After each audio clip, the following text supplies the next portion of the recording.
So,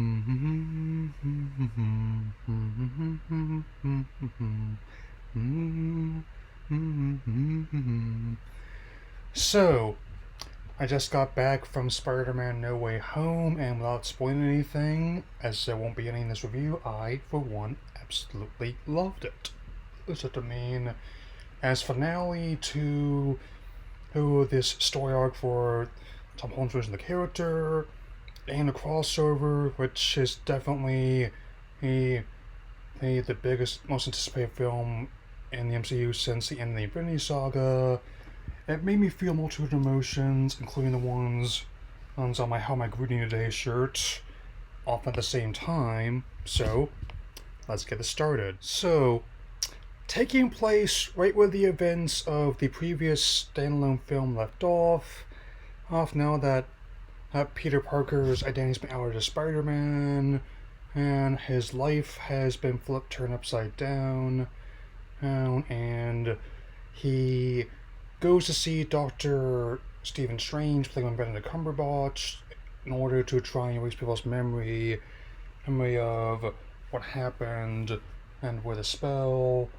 Hell, but this goes awry, and this not only ends up making things much messier, but ends up bringing in not only the previous version of the character, but also some members of the Split Rose galleries into the main franchise. Yes, folks, not only is the multiverse real, but in that whole sense, the Spider-Verse is now in live action. Yeah.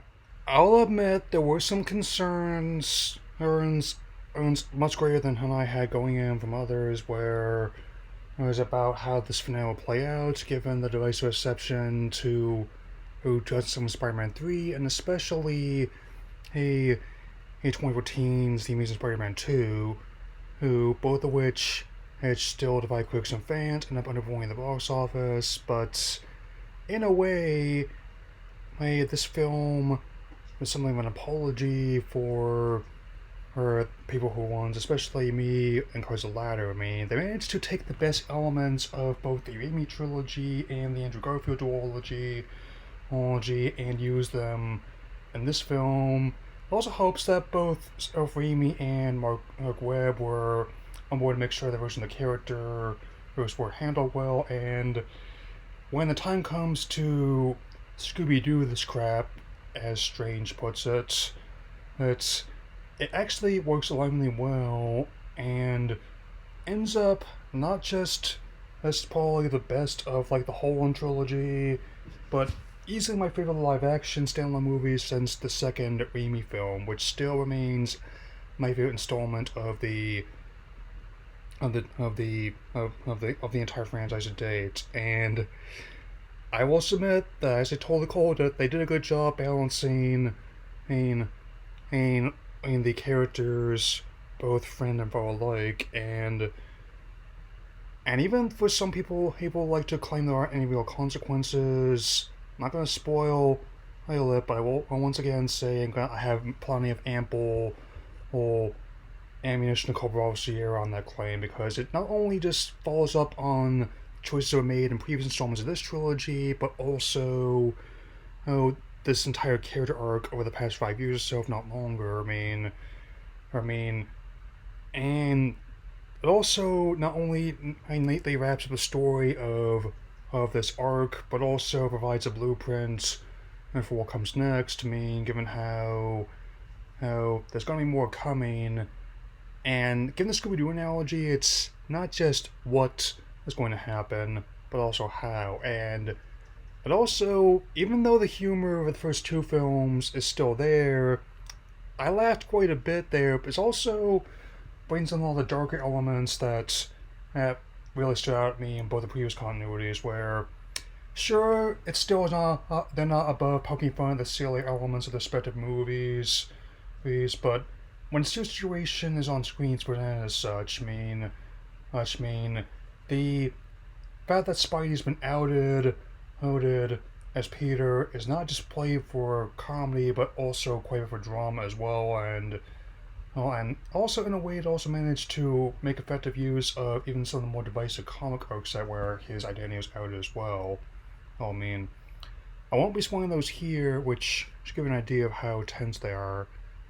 Of course, visual spectacle is impressive. I mean, both the main villains of this continuity as well as previous ones actually able to bounce it quite well, and I am just very happy that not only managed to do like both Otto Octavius playing Matt Melina and Norman Osborn played again by Willem Dafoe Justice, but managed to make the makeup for the discount Edward Newman boy Doctor Manhattan, and managed to find a way to make the comic accurate Electro suit work on film.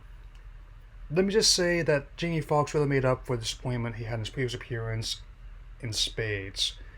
And the mouse provided 25% of the film's budget, and you see that money on the screen. And the agreement is that there's going to be both more ones made under Marvel and under Sony, but whatever shape the franchise takes next, it's definitely going to be very different. But I will say this. To borrow a line from my association with Productions, it is shockingly spectacular, and I give it an amazing 4 out of 4. So go see it as soon as you can, and now on to my coming attractions. So going by release date, keeping simple, let's start with what I'm excited for next. The Matrix Resurrection second trailer. The film is coming out on December 22nd, just in time for Winter Solstice. Yes, with definitely liking how they're using iconography from the original, not only the original movie, but the previous ones, that given how it's functioning both the sequel and a soft reboot, like, it implies that the events of the other two sequels still happen, just maybe not the way we expected, like how, and they are getting into detail about how they got their bodies back. In the case of Neo and Trinity, it's the minds they're really working on, and I'm curious to see how it plays out, and whether I'm going to end up viewing it in theaters on HBO Max.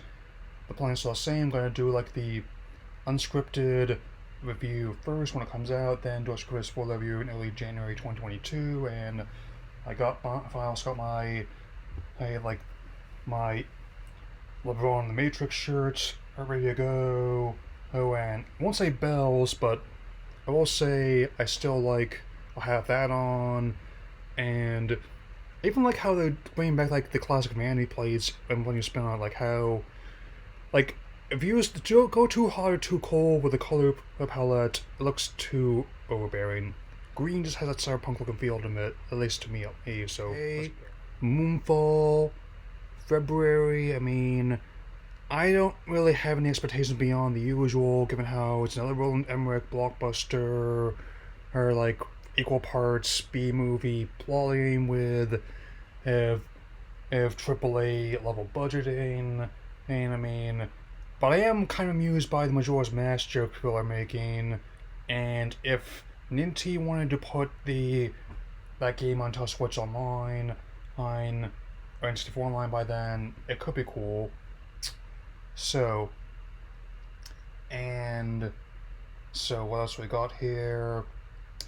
Fantastic Beasts vs. Dumbledore, April 15th. I mean, I'm keeping an eye on that one. I'll probably do Crimes of Grindelwald at the very least, even though I'm pushing back by Marathon the series. Like, I am excited to see mods take over the role of Grindelwald, but even moving the controversies of like the cast and screen from the equation, and the future of any potential Wizarding World content on film, it does hinge on this movie being like a hit. I mean, again, from a PH's point of view, I'll talk about that in my actual review.